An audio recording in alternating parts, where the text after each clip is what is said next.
สบายดีเป้าป่านนี้จะเห็นหน้าน้องไอ้สาวงามบ้านป้าเจ้าก็ตื่นเช้าไทยละตื่นเช้าหนึ่งข้าวอ่ะท่านอยู่เฮือนนี่ก็บ่ได้ไปเวียกไปงานใส่นะไปลิ้นใส่ไปลิ้นที่เข็มบ้านนี่ละในบ้านนี่แหละรอบไป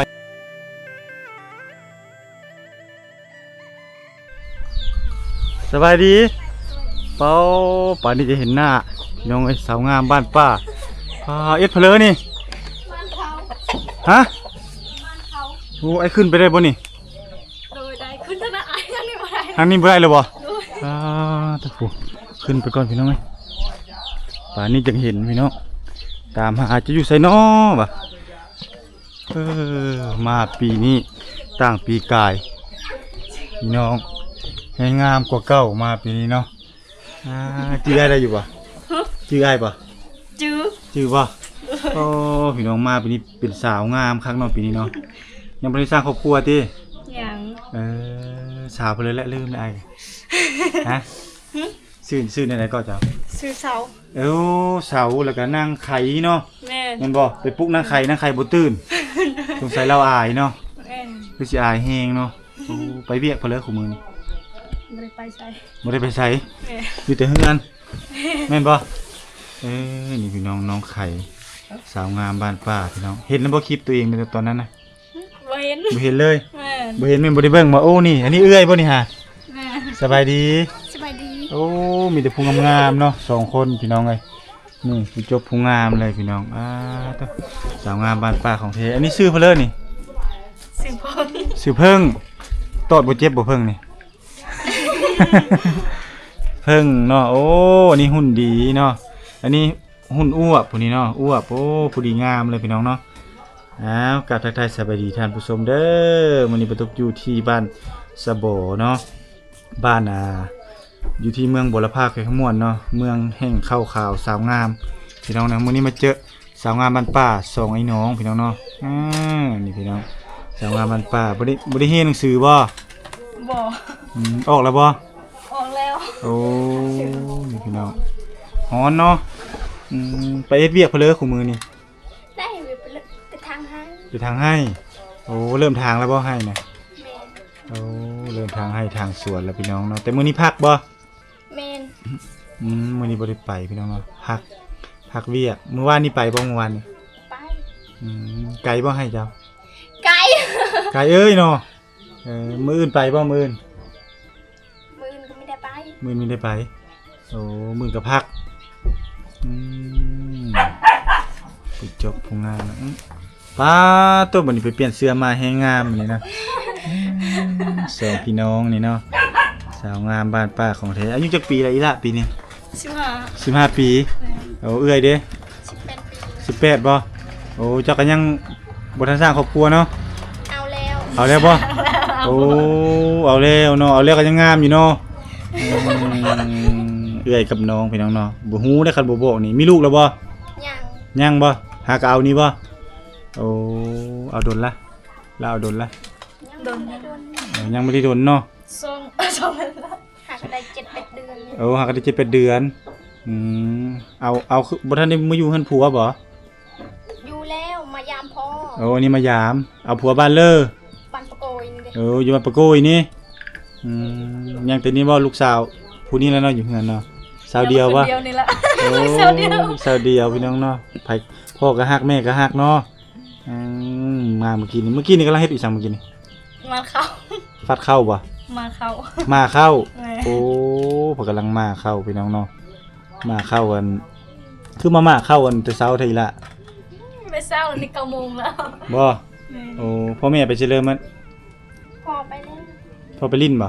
ไปรวมไปรวมพ่อจะเป็นในบ้านบ่ไปรวมน้ำมูซื่อย่านว่าเป็นในบ้านเสียพอแห้งแล้วเนาะอายขึ้นเฮือนในบ้านนั่นนี่เด้อบ่แม่นี่พี่น้องอันนี้จะได้เห็นเฮือนน้องสาวเพิ่นเนาะน้องเสาพี่น้องเนาะสาวงามบ้านป้าแห้งบ้านสะโบบ่ได้ไปไสมื้อนี้อยู่เฮือนอยู่ซาน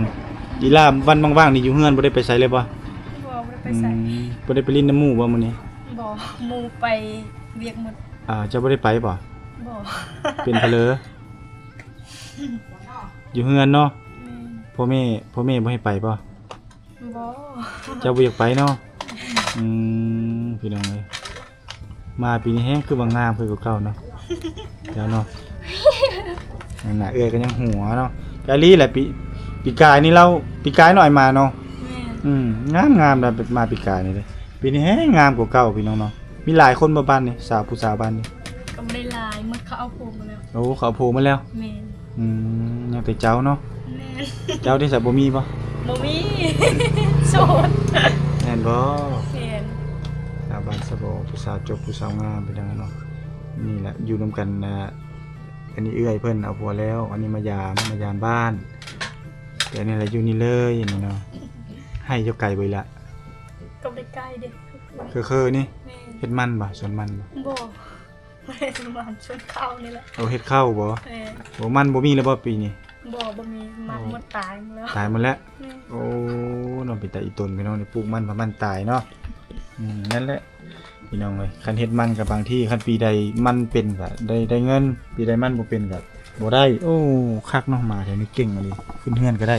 นั่นน่ะเอาขึ้นมาบักละอีล่าบักละนี่เบิ่งก่อนโอ้บักละนี่บักละบักลอยเอาขึ้นมาถึงเฮือนสิมื้อนี้อยู่เฮือนบ่ได้ไปหากินบ่ บ่ได้ไปมื้อนั้น ไปหากินเพนเลยของมึง ไปหาหน่อไม้แล้วก็สาม หาหน่อไม้กับสาร แม่น โอ้หาหน่อไม้หาสารหาบุญหาตาวแล้วเนาะ แม่น ไก่บ่สารน่ะ ก็บ่ได้ใกล้ คือนี่บ่ อืม โอ้เราอยากไปนำเด้เนาะไปหาบุญหาสารนี่เนาะ จะไปเฮียนจิกสารจิกบุญจิกตาวนำบัดไปหาซ่อนได้ไปหาซ่อนแถวเลย เจ้าผู้พุ่นล่ะ แถวผู้ อืม คือสิไก่เนาะฟังเบานี่เนาะบ่ ก็บ่ได้ใกล้เลยนะขอไปอยู่ โอ้คือนี้บ่ได้ไก่ปานเลยส่วนหลายไปซ่อนนี่ได้อีจังแน่ ไปชนเปล่า เออ โอ้ยบ่ได้หยังเลยเนี่ยได้กุ้งนั่นแห ไป ละ ซ่อนปลาพอได้กุ้งเนาะ ซ่อนเชี่ยพอได้จะซ่วม แม่น บ่ไปซ่อนเอาซ่วมบ่ได้หอยบ่ได้กระรอเนาะ เห็นอีสังเอาหมดเนาะ แม่น เรียงแล้วก็ปูเนาะ แม่น หอยแล้วก็รอแล้วซ่วมแล้วกุ้ง อืม ปลาละเชี่ย อืม ผู้สาวงามเด้ อ๋อ อ้อบ่กระมูนอ้อนี่พี่น้องได้อยู่หน่อยหนึงอ้ายก็ได้ได้บ่หลายเนาะ แปลกแบบกดดาวตรงนั้น ไปไส เราว่าจะเอาไปกดน้ำปลาปลา เออ เอาเห็นจับกองนี่น้องโอ้พลังไปกดน้ำปลาปลาวะ ฝรั่งไปกวนน้ำปลา แม่นเคยเห็นเราไปกดตลอด บ่เห็นเรามากดตลอดเลยฝรั่งอะเด้ แม่น มื้อนี้ก็ฝรั่งมาแล้วเนาะฝรั่งขึ้นเฮือนคนมื้อนี้ อืม ฝรั่งขึ้นเฮือนประชาชนพี่น้องมื้อนี้เนาะมากวดคนมื้อนี้บ่ได้มากวดน้ำประปาพี่น้องงามทั้งร่างกายงามทั้งจิตใจพี่น้องเอ้ยอาจไปแวะหน้าบ้านนั้นน้องกระปาดมาไปเลาะถ่ายคลิปแถวนั้นแล้วก็มานี่ก็มาเจอไปที่จริงไปแต่เช้านี่พุ่นมื้อเช้านี้เฮ็ดไปซังมื้อเช้านี่ ไม่ใช่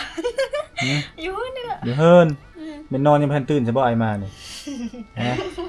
ตื่นแล้วบ่ ตื่นมา มันก็ตื่นบ่โอ้เจ้าก็ตื่นเช้าแท้อีหล่ะ ตื่นเช้าหนึ่งข่าว นึ่งข้าวอ่ะ ไม่ไปถึงเขา แม่ก็เชียร์แล้ว โอ้แม่เสียแล้ว หากระเซียนี่ โอ้เพิ่นเป็นหยังน่ะ คนได้ลูก โอ้เกิดลูก โอ้ระเซีย เสียเลย ลูกเด้ซะ ลูกในเบาเรียนเอา โอ้ให้น้าบ่าวเลี้ยง โอ้แต่เจ้ามี น้องเรียนบ่ได้บ่ไว้ ข่าวเอ้ยข่าว อืมมีไอ้น้องด้วยกันจักคนนะเจ้า น้องสาม โอ้เนี่ยบ่ได้สัมภาษณ์อีกครั้งปิ้นหน้ามาคักๆได้ไหมปิ้นหน้ามา แน่ๆล่ะบ่อ้าวสัมภาษณ์ไปสัมภาษณ์มาพี่น้องเนาะอันนี้ชื่อน้องเสาเนาะแม่นบ่ แม่ น้องเสาสาวงามบ้านป่าพี่น้องเนาะอีกเบื้องหนึงลึกๆเนาะแม่ของน้องเพิ่นหากเสียไปว่างหนึงนี่บ่ โดย โอ้ด้วยเกิดลูกเนาะโอ้เกิดลูกแล้วเสีย เกิดอยู่ห้องหมอบ่เกิดอยู่เฮือน ก็อยู่ห้องหมอทุกฉลาดเลย โอ้แต่ว่าเสียเนาะ อืม ถือว่าคือสิแม่นเลือด ยิบออกหลา หลายเนาะโอ้ต้องขอแสดงความเสียใจนำเด้อน้องเด้อให้สู้ให้ซนแต่ว่าลูกนี่แม่นน้าบ่าวเอาไปเลี้ยงบ่ โดยไม่แล้ว โอ้น้าบ่าวเอาไปเลี้ยงเอาพี่น้องน้องสาวครอบครัวมีอยู่มีนํกันจักคนนี่ ครอบครัวทั้งหมดบ่ โดย ณ6 คน 6 คนเนาะ โดย โอ้อีล่าเป็นลูกสาวผู้เลยลูกสาวล่าบ่โอ้น้องเสาเป็นลูกสาวล่าพี่น้องเนาะนั่นเอื้อยเพิ่นอันนั้นเอาผัวแล้วนี่เนาะฮะเอา 7-8 เดือนนี่เนาะมาสุดก่อนนี่ยังบ่ทันเอาผัวมาสุดนี้เอาผัวแล้ว มาสุดหน้าจักสิเห็นหรือบ่นี่มีผู้บ่าวมาล้มอยู่บ่ บ่มี บ่มี บ่ เนาะยังบ่ได้มีผู้บ่าวมาล้มพี่น้องเนาะยังเป็นสาวโสดอยู่บ้านนี่แหละบ่เป็นสาวโสดค้างบ้านได้ เพราะว่ายังมีหลายคนอยู่เนาะนี่เวลาเรายิ้มมีเสน่ห์พี่น้องงามงามเนาะอายุจักปีเลยนาง 15 15 ปีบ่ โดยแม่ โอ้ปีกายนี่14ซะบ่14เนาะปีนี้15อาชีพเจ้าอยู่บ้านอยู่เฮือนนี่เจ้าเฮ็ดเพลอ อันนั้นชีวิตก็คนมันก็ได้มัน โอ้ได้มันแล้วไปกวนมัน แม่น แล้วก็คันยามให้ก็แม่นเฮ็ดให้แม่นบ่ เฮ็ดให้เฮ็ด ทางให้ มีหน้าพร้อมบ่ มีแต่ว่านาบ่เกิดเขา โอ้ ไม่ นา เฮ็ดนาให้แต่ให้ โอ้นาบ่มีน้ำบ่ แม่น เฮ็ดนาบ่มีน้ำบ่จำเป็นต้อง แต่ ได้ มันเฮ็ดแล้วเขาเป็น โอ้เข้าบ่เป็นห่วงเข้าบ่เป็นมาก ก็เลยอั่นบ่เฮ็ดเนาะ ได้อยู่สาวเป่า เออ นาสองนั้น น้ำซิบน้ำซาวเนาะบ่กุ้มกินเนาะ แม่น มีอ้ายพร้อมบ่เจ้ากะ บ่มีอ้าย บ่มีอ้ายผู้เลิกเป็นผู้ที่หนึ่งอันนี้ผู้ที่หนึ่งบ่แม่น แม่น เจ้าผู้ที่หนึ่งอันนี้เด้ มีผู้ที่สอง ผู้ที่สองเอาซิเลยว่าเป็นลูกสาวล่า เจ้า แล้วก็มีน้องอีกบ่โอ้มีน้องอีกจักคน4คน มีน้อง3 3คน 4ก็ว่าใน เขาไป บ้าน อยู่ เลี้ยง นำหน้าบ่าวหมดเลย อยู่ในนาบ้าวมาเลย อยู่เฮือนมีแต่เจ้าโอ้เขาบ่อยู่เนาะเขาไปหมดเนาะ เข้าไปมาแล้ว มีผู้ชายบ่ไปนะ ผู้ชายกับผู้หญิง โอ้มีผู้หญิงอีกเนาะยังน้อยเนาะ ยัง6 ปีผู้ชายผู้หญิงกัน8 ปี แสดงว่าเขาบ่อยู่เนาะมีแต่เจ้าอยู่นี้ อืม อืมเฮ็ดสวนเฮ็ดมันพี่น้องเนาะวันว่างๆก็อยู่เฮือน แล้วก็นึ่งข้าวเป่าไฟนี่แหละหาอยู่หากินเนาะ แม่ แต่ละมื้อโอ้ยเนาะไกลไปไกลมามาเจอผู้สาวงามอีกแล้วงามเลยเด้อเจ้านี่นะนี่สองทั้งสองน้องเลย เจ้าก็งาม แต่เจ้าเอาผัวแล้ว หยอกนี่สาวงามบ้านป่าแท้ๆเลยพี่น้องเนาะถ้าใครอยากมาให้มาถ่ายคลิปสัมภาษณ์วิถีชีวิตของน้องเพิ่นก็คอมเมนต์มาได้เด้อนี่เนาะเพิ่นอยู่ที่บ้านสะโบนี่แหละฮู้บ่คำว่าสะโบไปว่าอีสังชื่อบ้านเขาเจ้านะ บ้านสะโบคือกัน สะโบอะไรมาจากหยังบ้านสะโบเขาเอิ้นสะโบไปว่าหยัง นำออกบ่เขาเอิ้นว่าแนวนั้น โอ้น้ำบอกบ่สะโบไปว่าน้ำบอกบ่บ่โอ้คือบ่น้ำบอกฮู้นั่นแหละเนาะ เขาเอิ้นแนวนั้น ผู้เฒ่าผู้แก่พาเอิ้นแนวนั้น แม่น ถ้าเจ้าเกิดมาก็เห็นเลยแบบนี้เนาะนี่พี่น้องเกิดมาแล้วก็เห็นเลยบ่ได้ฮู้ประวัติความเป็นมามีแต่ว่าตั้งชื่อตามน้ำเนาะเขาน้ำมีน้ำบอกบ่ก็เลย ตั้งซื้อเลย ตั้งชื่อเลยว่าบ้านสะบ่เนาะที่จริงบ้านน้ำบอกบ่นี่ บ้านนี้เฮ็ดให้พร้อมบ่เฮ็ดนาบ่ ให้หมดทุกคนเลย นาเด้ หน้ากับผู้เฮ็ดผู้บ่ได้เฮ็ดนี่นะ บ่หลายเนาะบ่คือให้เนาะ หายชุดลายไว้ ให้หลายเนาะ ให้พอได้กินเฮ็ดนามันไม่ได้ บ่ได้เข้าเนาะส่วนหลายต้องได้เฮ็ดให้เนาะพี่น้องเนาะดินนี่มันดินจับจองมาแล้วเนาะบ่มีแล้วเนาะดินส่วนบุคคลส่วนดินรวมมีบ่บ่มีจับจองมาแล้วโอ้ดินหลายบ่เจ้าอีละ หลายอยู่ หลายอยู่เนาะซ้ำสิเฮ็ดแม่นบ่ แม่น บัดเจ้าเด้บัดเจ้าแต่งงานเด้เฮ็ดได้มาอยู่นำผัวบ่ แม่นอยู่ผัว บ่ได้อยู่บ้านบ่ บ่ โอ้เป็นเพลอมีอยู่ มีอยู่บ่อยู่ บ่อยู่บ่ อยู่ พี่น้ กั อบ ง เขาไม่อยู่เขาแต่งกับมือ เขาแต่งมือเนาะคั เรา นมี คนนี้คือคนลาว บ่โอ้คันมีผู้บ่าวไทยมาจีบมาล้มนี่ก็สิล้มอยู่บ่ บ่มีผู้บ่าวไทย บ่มีผู้บ่าวไทย ก็บ่มี อยากได้บ่ผู้บ่าวนั่นผู้บ่าวไทยนั่นผู้บ่าวฮักจริงหวังแต่งเด้มีสัญญาณบ่บ้านเจ้า มี มีเนาะ โดย ผู้บ่าวเฒ่าก็มักอยู่บ่ มัก มักเนาะ บ่เท่าก็มากนะ เนาะพอหางนางไม้บุติติ บ่ติเลยเอาหมด เอาหมดเนาะคะแนนแต่ฮักเฮาเทแล้วก็เลี้ยงเฮากุ้มเนาะ แม่น ฮักเดียวใจเดียว สาวชนบทเพิ่นมักคนจริงใจเด้อพี่น้องเด้อเออ ทุกข์ก็ทุกข์นํกันเพิ่นว่าสนุกก็สนุกนํกันนี่พี่น้องสาวเสาบ้านสะบอเมืองบัวละพาพี่น้องยังโสดอยู่เด้อนี่เด้อนี่เนาะเป็นสาวงามบ้านป่าเพิ่นบ่ขี้คุยเด้อ้ายก็โจบมาทางหลังแล้วค่อยๆย่อยๆมาย่านเจ้าปบอ้ายเนาะคันที่ได้แต่ไกลปบบ่เล่นนี้บ่ โอ้แล้ว เรียบร้อยแล้วไอ้เบิ่งทั้งเลย ยันปบเลยคันเห็นได้แต่ทมิดเนาะเห็นบ่เวลาเรายิ้มมีเสน่ห์เลยเนาะปิดให้เห็นเต็มๆนี่ดูโอ้ยงามนี่เวลาจะยิ้มนี่งามบ่ เนาะงามเอ้ยนี่โอ้ลึโอ้มามงามหลายพี่น้องเนาะภาษาตัวเอ้ยแล้วคือโอ้มามละงามหลายทางนี้ล่ะโอ้ลึโอ้ละงามเนาะโอ้ทั้งก็แม่นบ่ แม่นบ่ แม่นโอ้ลึก็แม่นโอ้ลึนี่ก็คักเลยเนาะงามเลยเนาะ งามแห้ง งามแฮงเนาะเนาะลึเนาะโอ้ลึละงามแฮงพี่น้องเนาะนี่ล่ะสาวบ้านป่าพี่น้องของแท้เลยสาวบ้านป่าคาดอน นี่พี่น้องกำลังฟัดข้าวฟัดน้ำเนาะนี่เนาะอันนี้ข้าวหน้าแม่นบ่ แม่น โอ้เฮ็ดนาเนาะอีหลาเนาะเฮ็ดให้เฮ็ดนาพร้อมเฮ็ดนาบ่กุ้มกินเนาะเฮ็ดให้นํพี่น้องเนาะส่งไอ้น้องพี่น้องเนาะเพิ่นนี่เพิ่นบ่ได้โสดเลยเด้อเพิ่นนี่เด้อมีครอบครัวแล้วอันยิ้มได้อีหล่ะยิ้มมึงเนาะนี่พี่น้องประมาณนี้พี่น้องอันนี้เพิ่นอันนี้ยังโสดอยู่เนาะนี่อันน้องเสาพี่น้องเอ้ยสาวงามบ้านป่าแห่งบ้านสะโบเนาะมือแรงพี่น้องมือแรงบรรทุกสิมาตามติดวิถีชีวิตน้องสาวเพิ่นถ้าใครอยากติดตามผลงานเนาะของน้องสาวเพิ่นสามารถเข้ามาติดตามรับชมได้เด้อเนาะส่งน้องอันนี้เพิ่นมายามครอบครัวเนาะและนี่แม่นเพิ่นอยู่ประจำนี่เลยเนาะเป็นลูกสาวกุ๊กสาวเขาก็แม่นเนาะเป็นผู้ความหมายคือเอื้อยเพิ่นเอาผัวแล้วเพิ่นก็ต้องได้เฮ็ดเวียกทุกอย่างเนาะแทนแม่ผู้ที่เพิ่นเสียชีวิตไปนั้นเนาะอันนี้พ่อเพิ่นบ่อยู่เฮือนเฮาไปเสียบ่หรือว่าตามเอา เสียว เสียเนาะแต่ก่อนเด้ แต่ก่อนตำ โอ้แต่ก่อนตำ ยาวยั เนาะ งไม่ทันตำค่อยต บ่อันนี้ตำเป็นอยู่บ่เป็นอยู่เนาะพอเป็นอยู่เนาะแต่เอื้อยนี่ตำเป็นหมดแล้วเนาะคือว่าเทนเขาสิว่าแล้วก็เทนพ่อเทนแม่ได้เลยแหละเนาะเป็นเวียกเนาะอันนี้มันเก็บข้าวกากออกพี่น้องข้าวกากข้าวแคบขี้กากออกหมดนี่พี่น้อง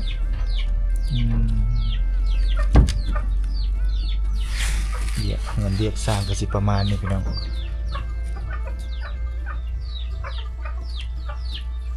แต่ละมื้อแต่ละเว้นนี่คืออาชีพวิถีชีวิตของ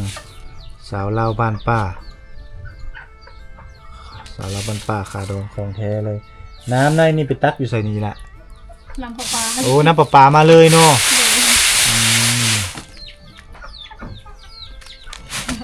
แต่ก่อนเด้บ่มีน้ำประปาเด้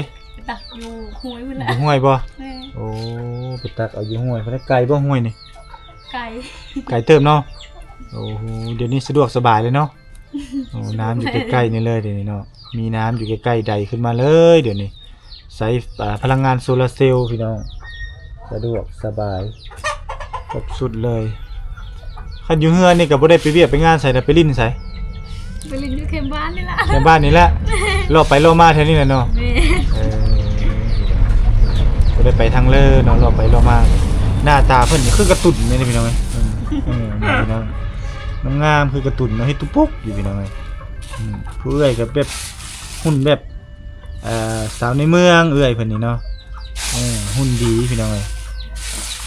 เป็นได้เลิกไปอยู่บ้านผัวม่วนอยู่บ่ม่วนเนาะมีความสุขไอ้เนาะ ลุงนึงข้าวปัญญากินแล้วเนาะตอนเช้าเนาะไปเอ็ดเพลอแน่ไปอยู่บ้านผัว ำทางให้ โอ้ คนมัน ทางให้คนมันขนาดผัวก็แบบนั้นเนาะ แม่น ต้องทางให้คนมันไปได้นังเสาอยากได้หรือบ่ จะไปทางให้คนมันบ่ถามเอื้อยมึงเด้อว่าม่วนบ่สิทางให้คนมัน ขอม่วงอยู่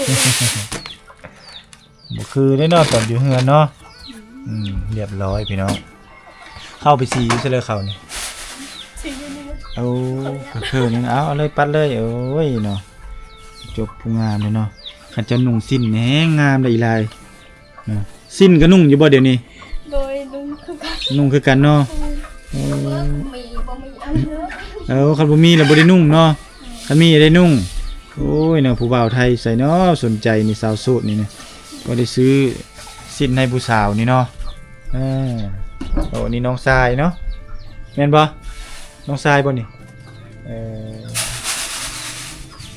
นี่พี่น้องกำลังมาเข้าเลยมาเข้ามาน้ำเรียบร้อยป่ะ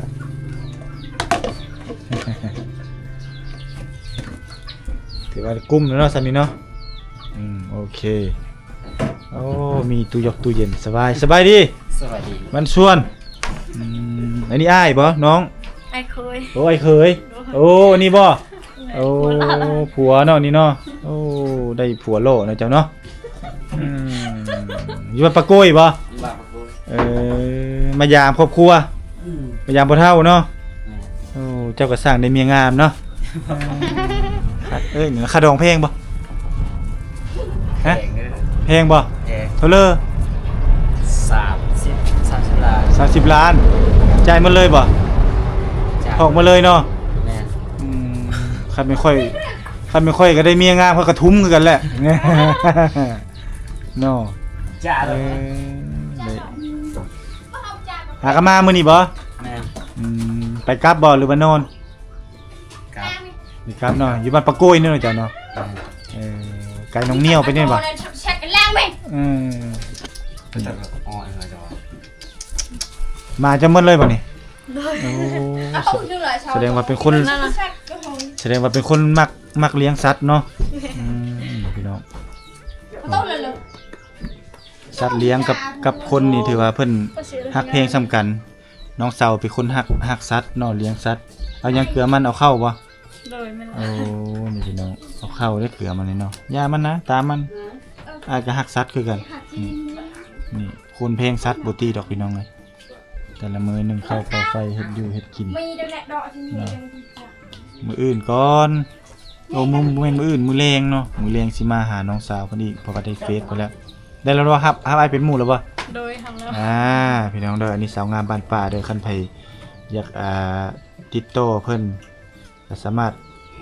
ติดต่อมาหาประตุกได้เนาะเพราะว่าประตุกมีเฟซเพิ่นเรียบร้อยแล้วเนาะแต่ว่ายังบ่ทันให้ได้ต้องถามเจ้าของมาได้เนาะเจ้าของเพิ่นบ่ให้ก็บ่กล้าให้คือกันเด้เนาะ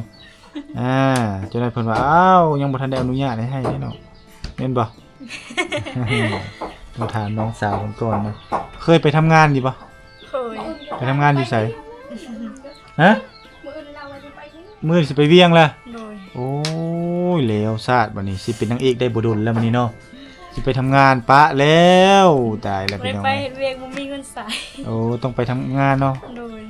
หมู่บ่ไปน้ำหมู่บ่ โดยไปนักสอบใครเหรอ โอ้สาวไข่เคยไปแล้วแม่นบ่นี่ เคยแล้ว ไปเวียงน่ะได้ โดย ไปเฮ็ดเวียง แม่น ไปเฮ็ดเวียงหยังอยู่เวียง ขายเครื่อง โอ้ไปขายเครื่องได้เดือนเท่าใด ข้าเจ้าหายเดือนหนึ่ง2 ล้าน เดือนหนึง2 ล้าน กินอยู่นำกับเจ้า แม่น อ๋ออีนางเอ้ยเจ้าคือมาอันนั้นแท้ไม่เฮ็ด YouTube มานี่มามี FC ฮักเพลงอยู่ดอกตนเด้เนาะเพิ่นสิไปทำงานมื้ออื่นนี่แหละพี่น้องเอ้ย